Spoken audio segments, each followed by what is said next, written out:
इस फिल्म में जो काम किया है नाजवाब है। आप लोगों के बिना ये फिल्म मैं सोच भी नहीं सकती हूँ। സ്വപ്ന സുന്ദരി എന്നത് ഒരു ആലങ്കാരിക പ്രയോഗമാണ്. സ്വപ്നം പോലെ സങ്കല്പങ്ങൾക്കും യാഥാർത്ഥ്യങ്ങൾക്കും അപ്പുറത്ത് നിൽക്കുന്ന സുന്ദരി രൂപഭംഗിയുടെ അവസാനമാക്കുക. ഇന്ത്യൻ സിനിമയിൽ ആഗണത്തിൽപ്പെട്ട ഒരു നടിയെ ഉണ്ടായിട്ടുള്ളൂ. അത് ശ്രീദേവിയെ മാത്രമാണ്. മലയാളത്തിലെ ബ്ലാക്ക് ആൻഡ് വൈറ്റ് സിനിമകളിൽ തുടങ്ങി ബോളിവുഡിലെ ഏറ്റവും കളർഫുള്ളായ ബിഗ് ബജറ്റ് സിനിമകളിലൂടെ രാജ്യത്തെന്നുമുള്ള പ്രേക്ഷക ലക്ഷങ്ങളുടെ മനം കവർന്ന സുന്ദരി അക്കാലത്ത് കാമ്പസുകളെ തരംഗമായിരുന്നു ശ്രീദേവി. അവരോടുള്ള ആരാധന മൂപ്പ് പ്രേക്ഷകർ കട്ടിക്കൊത്തിയ തമാശകൾക്ക് കണക്കില്ല.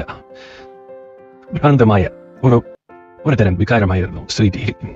മലയാളം, തമിഴ്, തെലുങ്ക്, ഹിന്ദി എന്നിങ്ങനെ എല്ലാ ഭാഷകളിലും ഒരുപോലെ ഉൾക്കൊള്ളുന്ന മൂല്യം കൈവരിച്ച താരം. അതിനുപരി മികച്ച അഭിനേത്രി. വിവാഹശേഷം 15 വർഷത്തോളം അഭിനയ രംഗത്തു നിന്നും മാറി നിന്ന ശ്രീദേവി ഒടുവിൽ ഇംഗ്ലീഷ് വിംഗ്ലീഷ് എന്ന സിനിമയിലൂടെ തിരിച്ചുവരവ് നടത്തി.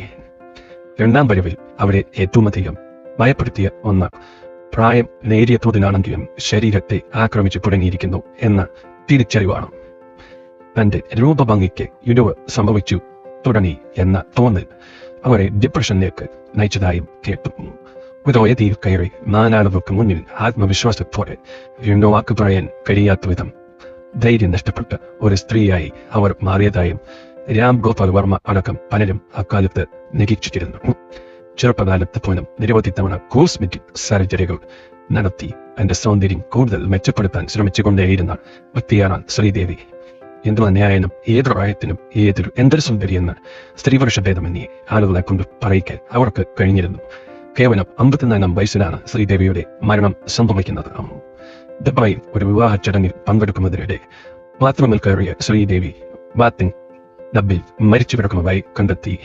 വിവാഹപ്പാട്ട് കഴിഞ്ഞ് വന്ന മദ്യലഹരിയിൽ മയങ്ങുകയായിരുന്ന ശ്രീദേവിയെ സന്ധ്യാസമയത്ത് ബോണി വിളിച്ചു നടത്തി പുറത്തേക്ക് പോകാനായി റെഡിയാകാൻ ആവശ്യപ്പെട്ടു. അവർ ബാത്റൂമിലേക്ക് നടക്കുന്നത് കണ്ട ശേഷം അദ്ദേഹം മുടിവിട്ട് പുറത്തിറങ്ങി ഹോട്ടലിന്റെ വിസിറ്റേഴ്സ് ലോഡ്ജിൽ ശ്രീദേവിയെ കാത്തിരുന്ന ഭർത്താവ് ബോണിക്ക് ഏറെ നേരമായിട്ടും അവരെ കാണാതിരുന്നപ്പോൾ പലതവണ ഫോണിൽ ബന്ധപ്പെടുകയും പ്രതികരണമൊന്നും ലഭിക്കുന്നില്ലെന്ന് കണ്ട് റൂമിലേക്ക് ചെന്നപ്പോഴാണ് ബാത്റൂമിൽ മരിച്ചു കിടന്ന ശ്രീദേവിയെ കണ്ടത്.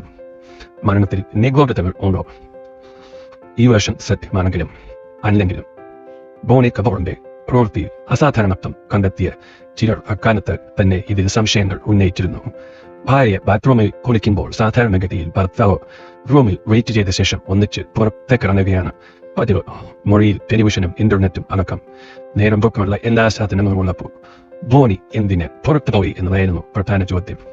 ദുബായ് പോലുള്ള രാജ്യത്തെ 7 സ്റ്റാർ ഹോട്ടലിൽ ബാത്തിങ് ഡബ്ബുകൾ സാധാരണ നമ്മുടെ നാട്ടിൽ കാണുന്നതിൽ നിന്നും ഏറെ വ്യത്യസ്തമാണ്. കൂടുതൽ ആഴമുള്ളതും അപകട സാധ്യതയുള്ളതുമാണെന്ന് വിലയിരുത്തപ്പെടുന്നു. പ്രത്യേകിച്ചും പോസ്റ്റ്മോർട്ടം റിപ്പോർട്ടിൽ പറയുന്ന വിധം ശ്രീദേവി മരണസമയത്ത് മദ്യപിച്ചിട്ടുണ്ടെങ്കിൽ അതും കണക്കിൽ കൂടുതൽ മദ്യം ഉള്ളിൽ ചെന്നിട്ടുണ്ടെങ്കിൽ നിശ്ചയമായും സമനില നഷ്ടപ്പെട്ട ഒരാൾ ഡബ്ബിലെ വെള്ളത്തിൽ മുങ്ങിപ്പോകാൻ സാധ്യത ഏറെയാണ്. എന്നാൽ അവരുടെ തലയിൽ കാണപ്പെട്ട മുറിവുകൾ എങ്ങനെ സംഭവിച്ചു എന്ന ചോദ്യം വീണ്ടും ആളുകളെ കുലയ്ക്കുന്നു.